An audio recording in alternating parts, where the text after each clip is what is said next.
Shalom. Alors tout d'abord, j'aimerais rendre gloire hommage à Yahweh, Bahashem, Yahushai, Bahashem, Roha Kodash. Yahweh qui est le nom du Père, le Tout-Puissant, le plus haut. Bahashem qui veut dire au nom. Yahushai qui est le Fils. Bahashem, Roha Kodash qui est le Saint-Esprit. Shalom aux 144 000 et aux élus. Et doux bonheur et respect aux apôtres et aux aînés de Great Millstone, car c'est eux qui nous ont appris cette vérité. Ici, frère Amoise de Montréal, et à vous seulement, je dis Shalom. On va voir le mot fornication, right? Le mot fornication que Issa essaie d'utiliser pour décrire que c'est l'acte de coucher hors du mariage, mais pourtant l'homme israélite peut avoir plusieurs femmes, right? Donc, fornication, on va voir que c'est l'adultère, right? Coucher avec la femme de ton frère, coucher la femme avec un de tes proches, mais en réalité, si l'homme israélite rencontre une femme, right, et la femme, elle est libre, elle n'a pas de mari, right? Et si elle avait un mari, son mari est mort, il faut s'assurer que son mari est mort, et il couche avec cette femme, alors cette femme-là devient sa femme, ils sont mariés, et non le système bullshit de Issa d'aller au palais de justice, d'acheter des anneaux, des bagues, de signer des papiers qui va faire en sorte que vous êtes mariés. Non, l'acte sexuel fait en sorte que vous êtes mariés, right? Alors si on voit le mot, on va aller dans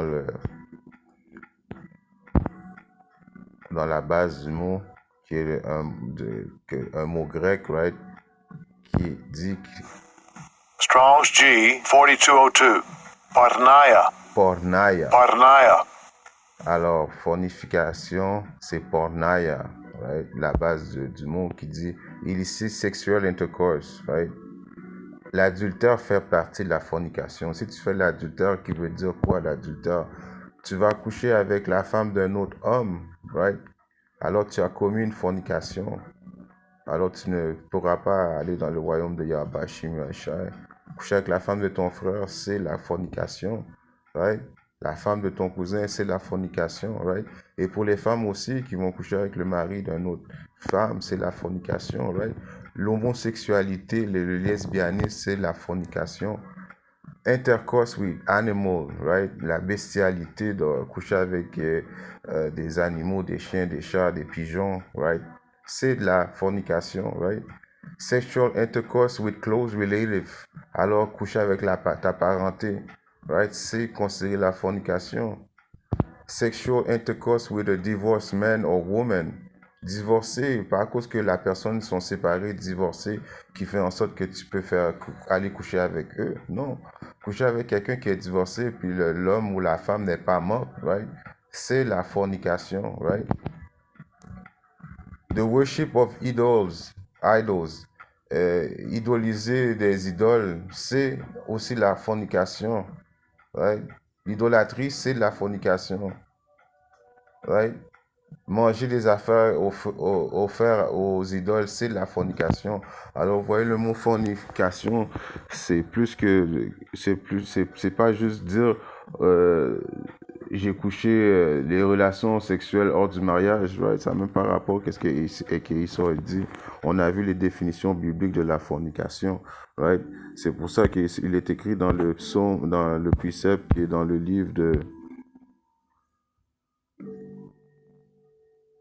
Ça va juste une petite leçon, pas trop long, juste pour prouver que le sexe, c'est le mariage, la fornication, c'est l'adultère, right? Si on regarde dans le mot, dans 1 Corinthiens 6, right? Et 9, ne savez-vous pas que les iniques n'hériteront pas le royaume de Dieu? Ne soyez pas trompés, ni fornicateurs, ni idolâteurs, ni adultères, ni efféminés, ni ceux qui abusent d'eux-mêmes avec le genre humain, ni voleurs, ni convoiteux, ni ivrognes, ni injurieux, ni estoqueurs n'hériteront de le royaume de Dieu. Parce que tout ça, ce qu'on vient de nommer, fait partie de la fornication, right? Alors ce n'est pas, comme il soit dit, que tu couches à l'extérieur du mariage, parce que le sexe, c'est ça qui fait en sorte que tu deviens marié, right? C'est comme ça dans la Bible, ça s'est fait, et puis c'est comme ça va se faire dans le royaume, right? L'homme israélite peut avoir plusieurs femmes, en autant que les femmes ne sont pas mariées, right? Et si jamais ils sont mariés, bon, si s'ils étaient mariés, c'est le cas, et puis l'homme est mort, right? Il faut s'assurer que l'homme est mort. Donc la femme devient libre de ses engagements, right? On peut voir une petite histoire qui est dans Genèse, right? Notre ancêtre Isaac et Rebecca, right? Comment qu'ils se sont mariés, c'était comme ça, right? Genèse 24 et je commence à 64.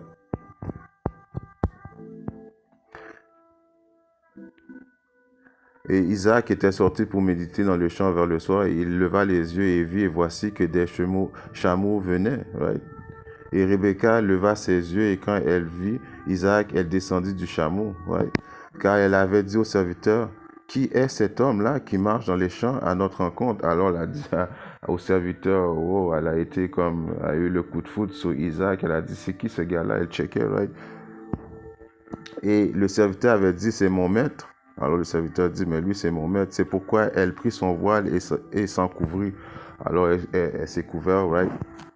Et le serviteur raconta à Isaac toutes les choses qu'il avait faites. Alors le serviteur raconta à Isaac en disant, oh, cette femme-là, Rebecca, elle a eu le coup de foudre sur toi. Et qu'est-ce que Isaac a fait? Isaac l'amena dans la tente de Sarah, sa mère. Alors Isaac, elle a juste amené Rebecca dans la tente, right? De sa mère. Il prit Rebecca. Il prit, qui veut dire coucher avec Rebecca. Et elle devient sa femme. Et l'aima. Alors automatiquement qu'il la pop, right? Rebecca devena sa femme. Et Isaac fut réconforté après la mort de sa mère. Bon, c'est comme ça qu'on conclut, c'est comme ça qu'on se marie, right? Selon les traditions israélites, selon la Bible, right? Selon Yarabashim, Yahushai. Tu fais l'acte sexuel et puis la femme devient ta propriété, right? Et aussi, l'acte sexuel est un devoir, right? Autant que pour l'homme, pour la femme, de toujours satisfaire l'un l'autre sexuellement, right? Qui fait partie des devoirs du mariage, right? Le sexe fait partie du devoir du mariage. Le sexe fait en sorte que vous êtes mariés. Le sexe c'est un acte obligatoire, une loi de continuer à faire du sexe dans le couple, right? En espérant que ces petites leçons vite faites, droit au but, à édifier un frère ou une soeur qui est pas dans le monde. Si Abashim Yachai le veut, je viens très bientôt avec notre leçon. Et en passant, il y a des définitions dans le dictionnaire biblique que le sexe, c'est en réalité, comme qu'on dit en créole, viande pour viande, l'acte sexuel qui fait en sorte que le mariage est conclu. Shalom, Diti, et Nabad.